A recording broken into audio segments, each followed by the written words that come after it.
기도드리겠습니다. 하나님 감사합니다. 장마가 끝났다라고 합니다. 무더운 날씨가 시작될 것 같기도 하지만 비가 그쳐져서 참 기쁘기도 합니다. 하나님, 어떤 환경과 여건에 우리 마음이 이렇게 요동치기도 하고 좋아지면 시이 기뻐하고 조금만 나빠지면 시이 무너진 저희이지만 그래도 이렇게 흔들리는 갈대 같은 저희가 흔들리지 않은 주님을 붙잡고자 오늘 또 예배에 참석했습니다. 하나님, 직장 생활이 때로는 피곤하고 내가 생각하는 바대로 흘러가지 않더라도 언제나 기둥 되시는 주님께 내 몸을 메어 달고 그분의 인도하심으로 나의 삶의 비전을 삼아 일어날 수 있는 그 은혜. 그래서 다시 한번 주님이 나의 전부라고 말할 수밖에 없는 예배, 그 예배가 오늘 예배가 될 수 있도록 오늘 이렇게 모든 것을 하나님 앞에 잠시 내려놓고 예배에 참석한 우리 모든 캔코 선교의 지체들에게 하나님이 말씀을 통하여 그리고 예배를 통하여 주님 그 은혜를 허락하여 주시옵소서. 오늘도 주님과 눈을 맞추어 주님의 뜻 안에 들어가기를 원하오니 주님께서 우리를 붙잡아 주실 것을 믿사오며 살아계신 예수님의 이름으로 기도합니다. 아멘. 예, 오늘 우리 오직 예수란 제목을 가지고 베드로전서 계속 살펴보겠습니다.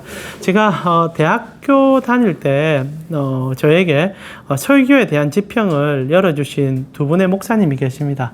제가 개인적 친분이 있는 건 아니고요. 책을 통하여 이렇게 배우게 되신 두 분이 있는데 한 분은 이제 김남준 목사님이라고 교리 설교 대가십니다. 제가 굉장히 존경하고요.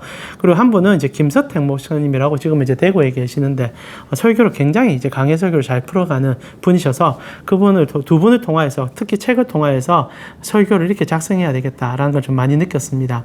근데 이제 김서택 목사님께서 이제 오래됐죠. 한 90년대 말쯤에 건축가로서의 강해 설교라는 책을 한 권 이렇게 집필을 하셨습니다. 그 책이 저에게 굉장히 큰 인사이트가 있었거든요. 단순한 내용이긴 한데 그분이 이제 설교를 준비하면서 이제 지론으로 펼치는 것이 설교는 건축술과 같다라고 얘기합니다. 그래서 건물을 짓는다는 얘기가 아니라 수천 년 전에 있었던 그런 이제 한 증거를 가지고 어떻게 보면 지금 여러분과 제가 보고 있는 성경은 짧게는 2000년, 많게는 4000년에서 6000년 사이에 기록된 정말 고문서입니다. 이런 고문서가 이렇게 깨끗하게 보존된 것은 하나님의 은혜라고 밖에 표현할 수 없는데 핵심적인 것은 저희가 2000년 전부터 시작하여 수천 년 전에 있는 그 시대 사항을 알 수가 없다는 겁니다. 그러다 보니까 지금 이제 고고학자들이 마치 이제 어떤 이제 파괴된 현장에서 조그만 유물을 가지고 전체 건물을 건축해서 우리에게 청사진을 제시하듯이 설교자는 그런 상상력과 그리고 고고학적 자료와 그리고 그 시대의 문화의 탁월함을 통하여 오늘날 맞는 설교를 해줘야 된다는 얘기를 해 주셨습니다. 그게 이제 젊은 저에게 굉장히 큰 인사이트였고 그리고 이제 대학원을 가게 되니까 교수님들이 다 하셨던 얘기를 그분이 그렇게 얘기를 해 주셨구나라는 걸 좀 알게 되었습니다. 실제로 우리가 성경을 그냥 읽어도 상관은 없습니다. 여러분 성경을 많이 읽으시면 가장 좋지만은 때로는 성경 속에 있는 그 문화로 들어가지 못하며 그리고 이 책이 왜 쓰여졌는지를 알지 못하며 엉뚱한 해석을 할 가능성이 제법 높고 정말 중요한 진주들을 발견하지 못하는 경우들이 생길 수 있다라는 겁니다. 최근에 저희 교회에서는 저녁에 이제 로마서를 묵상하고 있는 중입니다. 보통 이제 로마서 생각하면 복음의 핵심, 복음의 정수 이 정도 수준에서 이해하실 것 같습니다. 그러나 실제로 로마서 같은 경우에 바울이 집필할 때는 의도가 있었고 목적이 있었다는 겁니다. 물론 이제 복음 자체를 이렇게 잘 망라를 해서 보여주는 것도 중요한 가치지만 중요한 것은 바울이 쓸 때만 하더라도 어떤 가치가 있었는데 우리는 그거는 다 잘라버리고 복음이라는 그 한 가치만 끄집어내다 보니까 때로는 오해를 사기도 하고 문제를 일으키기도 한다는 거죠. 그래서 제가 이번에 이제 우리 교우들과 이제 로마서를 공부하며 나누기 위해서 저도 이제 공부를 하는 과정 속에 로마서는 실제적으로 그 로마 교회에 있었던 분란을 해소하기 위하여 물론 가장 1차적인 목적은 아니지만 그 분란 해소를 위하여 복음을 재정립했던 책이라는 걸 좀 알게 되었습니다. 그러면 좀 이제 풍성해지기 시작하는 것이 실제로 바울이 의도하는 바는 로마 교회는 굉장히 다툼이 있는 교회였었습니다. 실제로 이제 로마 교회는 다른 어떤 교회와 다르게 독특하게 형성이 되었는데요. 사실 이제 대부분의 이제 유럽의 교회들은 바울이 선교를 통하여서 이렇게 그 교회를 건립했습니다. 그러나 로마 교회는 예수님께서 부활하시고 승천하신 다음에 오순절 성령 강림 후에 그 성령 강림의 감동을 받은 사람들이 로마로 돌아가서 유대인들이 교회를 세우게 된 독특한 유럽의 교회입니다. 그래서 다른 이제 유럽에 있는 수많은 교회와 구분되면 교회의 시작이 유대인으로부터 시작된 그런 교회였다는 거죠. 그래서 로마 교회는 사실 사도들로부터 또 시작하지 않았습니다. 나중에 이제 베드로가 수장이 되긴 하지만은 실제적으로 긴 역사 속에서 평신도들이 주도가 되어서 특히 유대인 핵심자들이 중심이 되어서 세웠던 교회죠. 근데 이제 안타깝게도 이제 로마 황제 가운데 클라우디우스라는 황제가 집권을 하면서 사도행전에 나옵니다. 18장에 나오는데 로마에 있는 유대인들을 쫓아내는 당시에 이제 크리스찬들에 대한 오해가 생겨서 이 클라우디우스 황제가 쫓아내는 일이 생깁니다. 그때 이제 브루스길라 아굴라 부부가 쫓겨나기도 하고 그래서 바울을 만나서 함께 동역하는 얘기들이 사도행전에 나오죠.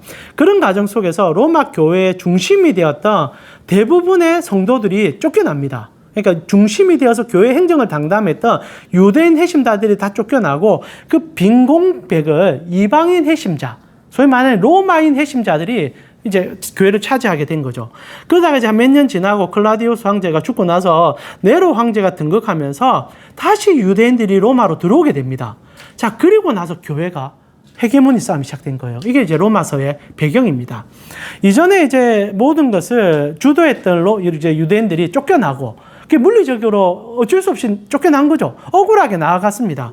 그런데 이제 몇 년 안에 하나님께서 은혜를 주셔서 다시 자기의 교회로 돌아오게 된 거예요. 근데 그 교회에 자기 자리가 없어져 버렸습니다. 이방인 핵심자들이 중심 자리를 다 차지한 거예요. 모든 자리는 이제 유대인 핵심자가 있었던 그 자리마저도 소멸되어 자기들은 이제 객이 겁니다. 그러니까 너무너무 억울해진 거죠. 만약 여러분이 그런 경험을 했다 생각해 보십시오. 그러면 교회 안에 가서 옛날에 그 아름다운 꿈, 그리고 교회에서 함께 했던 그 뜨뜻한 마음을 품고 교회 안에 들어갔는데 내 자리가 없어요. 함께 했던 사람들이 이제 나를 이상하게 봅니다. 다시 우리의 권력 자리를 탐하는 것처럼 느껴지게 교회가 그런 흐름으로 흘러가는 겁니다. 그러다 보니까 이제 로마 교회가 심각한 분란 가운데 빠진 거예요. 이방인 핵심자들과 그리고 이제 유대인 핵심자들 가운데 큰 다툼이 있고 그리고 교회는 정말 감당할 수 없는 이제 어려움이 닥치게 된 거죠. 그것을 이제 바울이 소식을 듣게 된 겁니다. 그래서 바울이 두 가지 목적으로 이제 로마서를 기록한 거거든요. 첫 번째는 바울이 이제 서바나, 이제 스페인으로 선교를 가고 싶어 합니다. 그런데 이제 그러기 위해서는 로마 교회가 이제 베이스 캠프가 되어서 자기를 후원하지 않으면 가기가 힘든 상황이었어요. 그래서 그 후원을 받고 싶어서 로마서를 기술하는데 로마 교회의 이야기를 들어보니까 지금 자기를 후원할 역량이 안 되는 겁니다. 싸우기 바쁜데 무슨 자기를 도와주겠습니까? 그래서 바울이 핵심적으로 하고 싶은 얘기가 로마서의 복음이었어요. 이렇게 보면은 복음의 가치라는 게 영혼 구원에만 있지 않다는 거예요. 바울은 로마서를 쓴 목적은요, 교인들의 화합을 위해서 먼저 쓴 겁니다. 그러니까 바울이 믿는 바가 무엇이냐? 내가 바른 복음을 정확히 전하며 아무리 지지고 볶고 쌓아도 하나 될 수 있다. 이 바울의 믿음이었던 거예요. 그래서 로마서를 보면 이방인의 문제 그리고 유대인의 문제를 치열하게 기록해주며 그게 사회 문제까지 도약시키면서 그러면서 바울이 이때까지 전했던 그 복음의 핵심을 알기차게 다 모아가지고 핵심만 전해주는 거예요. 바울의 믿음이 이겁니다.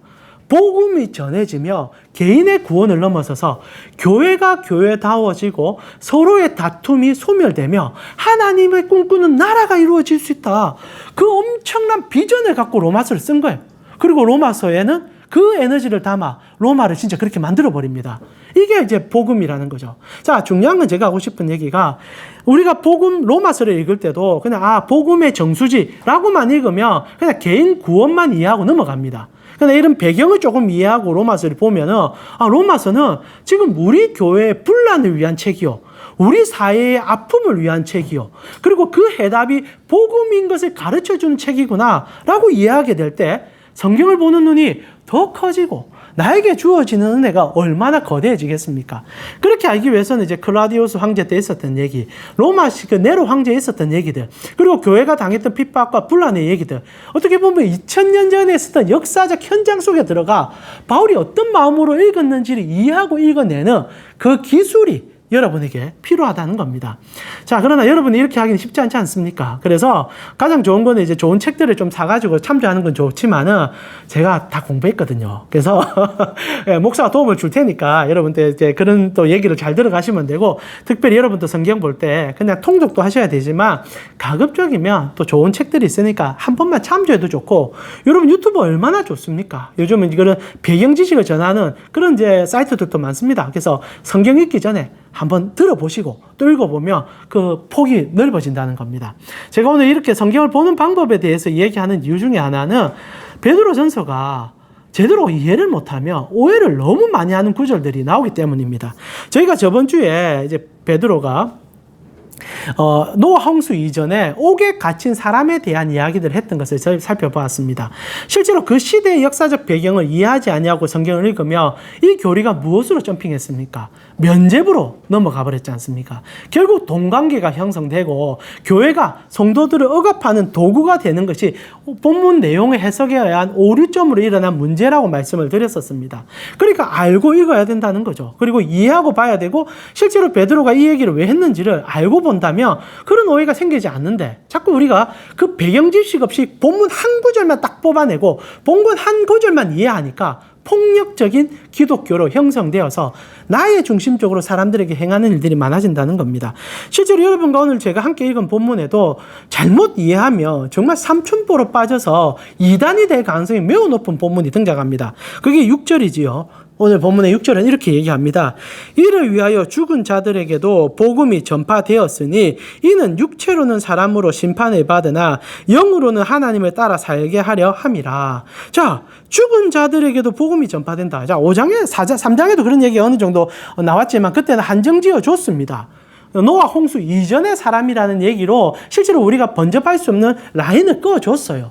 근데 오늘 본문은 거기서 더 지나가 버립니다. 오늘 베드로가 죽은 자들에게도 복음이 전파되고 있다라고 얘기합니다. 여러분 이거 어떻게 해석하겠습니까?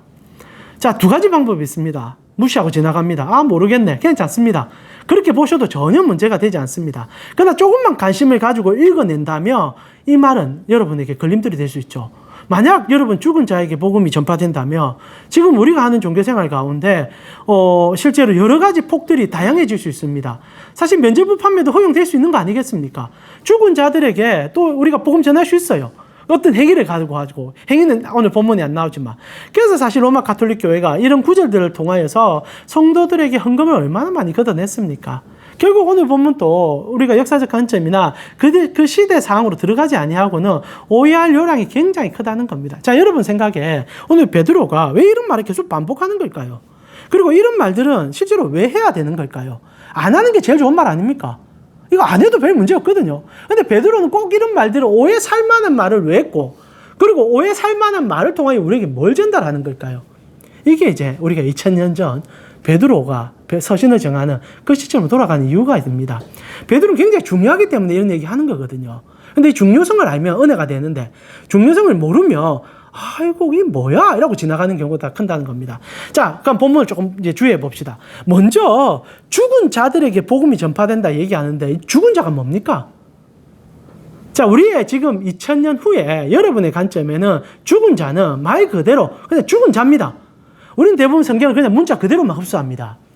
그래서 오류가 많이 생겨요. 여러분, 언제나 성경은요, 이 배경과 문화를 무시하고 읽으면요, 문제가 계속 생깁니다. 자꾸 생겨요. 이 죽은 자라는 것은 오늘날 우리가 생각하듯이 우리가 같이 살다가 예수 안 믿고 죽은 그런 사람들을 얘기하는 게 아닙니다. 베드로에게 있어서 죽은 자는 오늘날 우리가 말하는 죽은 자와 다른 가치를 전달하는 거예요. 저는 그것을 두 가지 가치로 좀 볼 수 있다고 생각합니다. 첫 번째는 베드로가 말하는 이 죽은 자들이라는 것은 오늘날처럼 우리가 살아가는 시대에 우리처럼 예수를 믿은 자가 아니라 믿지 않은 자의 죽음을 얘기하는 게 아니라 구약 시대에 예수를 알지 못하고 죽었던 자들의 얘기를 하고 싶은 겁니다. 자, 이렇게 얘기할 때 지금 베드로는요, 4장 1절부터 6절까지 일괄적인 얘기를 하는 거예요. 오직 구원은 예수밖에 없다는 얘기를 하고 싶은 겁니다. 자, 베드로가 지금 죽은 자들에게 주님께서 영은 구원시키고 육체는 이렇게 잠시 기다리게 만든다는 하는 얘기는 핵심적인 게, 너희가 생각할 때 우리가 지금 고난당하고 힘든 삶을 살아가지만 예수 믿음으로 구원을 앙망하듯 구약의 시대에 살았던 그 수많은 사람들도 오실 예수님을 기대함으로 그들이 구원으로 나아갔다. 그래서 지금 우리가 믿는 믿음이나 그때의 믿음이나 차이가 없는 것이다. 이 얘기를 해주고 싶었던 거예요. 그 표현이 죽은 자라는 표현입니다. 자, 우리로서는 그 구약의 성도들과 지금 우리의 성도들이 너무 구분 지어집니다. 그러니까 죽은 자라고 하면 유대인들의 그 옛날의 구약의 성도들 생각이 안 나요. 그러나 다시 한번 말씀드리지만 베드로가 사역하는 그 시점에는 유대인 성도들과 그리고 소위 말하는 예수 믿어서 들어온 이방인 성도들이 함께 있을 뿐 아니라 그 성경이 구약만 써져 있던 그 시점에 예수가 오기 전에 아니면 예수가 온 그 시점에 살아갔던 사람들이 많습니다.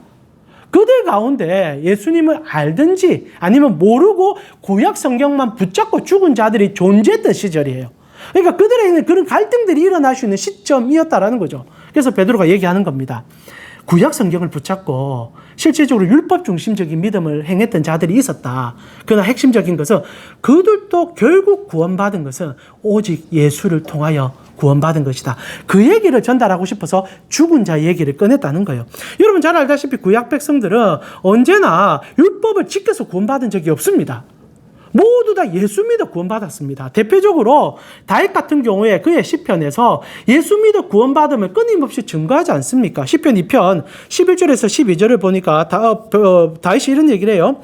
여호와를 경외함으로 섬기고 떨며 즐거워할지어다. 그의 아들에게 입 맞추라. 그렇지 아니하면 진노하심으로 너희 길에서 망하리니 그의 진노가 급하심이라. 여호와께 피하는 모든 사람은 다 복이 있다.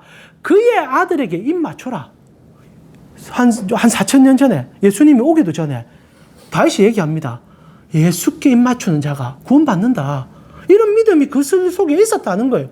다윗은 왕으로 대표자일 뿐입니다. 그러니까 구약 백성들도 행위로 구원받은 게 아니라 오실 메시아를 기대하고 하나님의 아들이 우리 가운데 올 것을 예상함으로 믿었다. 그들이 죽어도 구원받을 수 있다는 얘기를 하는 겁니다. 시편 110편에도 동일한 얘기가 기록되죠. 여호와께서 내 주에게 말씀하시기를 내가 내 원수들로 내 발판이 되게 하기까지 너는 내 오른쪽에 앉아 있으라. 예수님께서 자신의 입술로 이거 내 얘기라고 얘기하셨습니다. 신약 성경에서 구약의 성도들이 내가 존재하고 예수님이 존재했고 그분이 하나님 우편에 앉아 계시고 절대적인 판단과 그리고 심판의 중심에 서 계심을 알고 있었다. 그리함을 통하여 구약의 모든 백성도 나를 믿고 구원받은 거야 라고 예수님이 직접 말씀해 주셨다는 겁니다. 이렇게 베드로가 오늘 얘기하는 죽은 자들이라는 것은 예수를 알지 못했지만 그러나 주님을 의지하고 주님을 위해서 살아갔던 그 구약의 백성들이 결국 그들이 앙망했던 예수님을 통하여 구원받았다라는 얘기를 하고 싶어서 그 얘기를 던져줬다는 겁니다. 그리고 두 번째, 왜 죽은 자가 얘기 나오느냐? 이것 또한 중요한 시대적 관점입니다. 당시에 베드로 시대에 네로 황제를 통하여 엄청난 핍박이 주어졌습니다.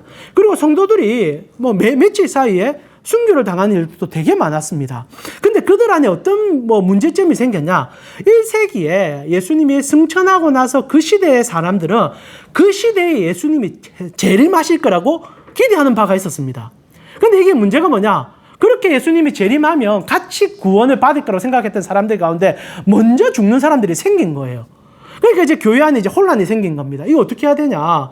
그런 사람들은 예수님을 만나 뵙지도 못하고 죽었는데 그들은 어떻게 되는 거냐? 베드로가 위로하는 거예요. 걱정하지 마.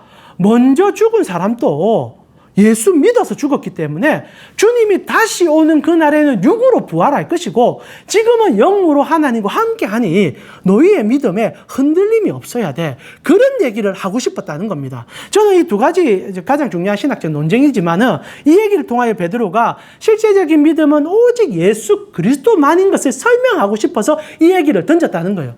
근데 중요한 건 오늘날 우리가 읽어낼 때 그때 베드로가 당했던 일 그리고 그때 고민했던 성도들의 고민이 하나도 사라지고 오늘 우리가 죽은 자는 어떻게 구원받지만 생각하는 거예요. 그러면 답이 이상해집니다. 우리의 신앙이 어디로 가는지 모르게 된다는 겁니다. 그래서 오늘 여러분에게 하고 싶은 얘기는 만약 모르신다면 만약 답이 잘 안 보인다면 오히려 초등학교 같이 생각하세요. 예수 그리스도 그분만 생각하시면 됩니다. 죽은 자 나오네? 그러면 예수 안 믿고 죽은 자도 우리가 기도하면 살 수 있네? 이런 답을 찾아라는 게 아니라 오직 그리스도께서 그리스도를 통하여 그리스도께 가는 길을 설명하며 이것이 왜 사용되었을까를 고민한다면 우리는 그런 엉뚱한 해석으로 치닫지 않게 되는 거죠.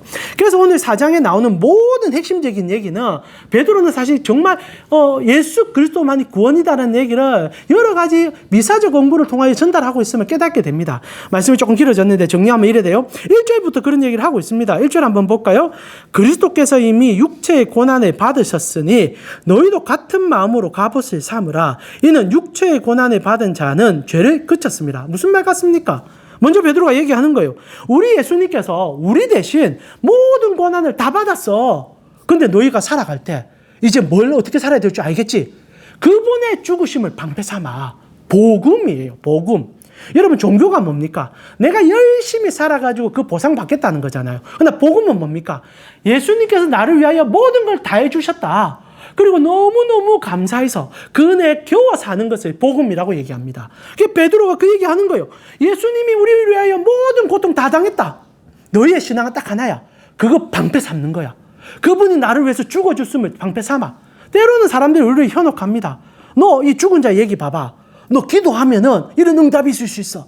이런 일들이 생길 수 있어. 그럴 때마다 우리가 얘기합니다. 나의 방패는 그런 허황된 믿음이 아니라 오직 예수야. 예수님이 나를 위해서 다 해줬어. 예수님이 나의 모든 것을 이루어줬어. 라고 얘기하는 겁니다. 그것으로 우리의 신앙을 시작하라라고 얘기하는 거예요. 그리고 나서 베드로가 하는 2절, 3절, 4절의 얘기가 중요합니다. 그러면 이제 예수로 우리가 방패 삼잖아. 예수가 우리를 위하여 고난받았음을 믿잖아. 그럼 우리에게 어떤 변화가 일어난 줄 알아? 삶이 달라져. 은혜를 받았잖아. 사랑을 받았잖아.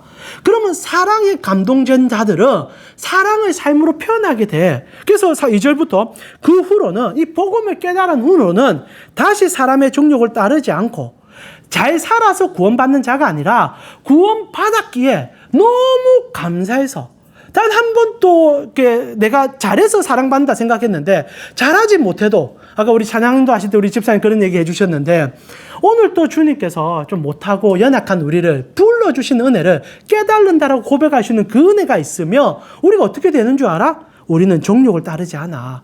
정욕을 따르지 않아야 사랑받는 게 아니라 그렇게 못 살아도 사랑해 주니 이제 너무 부끄럽고 감사해서 정욕을 멸시하게 돼. 그리고 육체의 남은 때를 살아내는 은혜가 생겨. 그리고 음란과 정욕과 술취함과 방락과 향락과 우상숭배에 그 뜻을 행할 때를 지나감을 느끼게 되는 은혜가 우리에게 주어지는 거야. 제가 말을 좀 길게 했습니다. 그러나 오늘 베드로가 하고 싶은 얘기는 여러분 구절 여러 가지 해석을 담을 수 있지만 딱 하나예요. 은혜를 깨달아 살아라. 너희가 너무 고난 가운데 파묻혀서 삶의 지침이 고백되어질 때 너희가 해야 될 일은 주님께서 우리의 방패되어 주심, 복음으로 우리를 먼저 구원해 주심, 그 은혜만 깨달으면 그 힘이 우리 속에 일어나게 될 거야.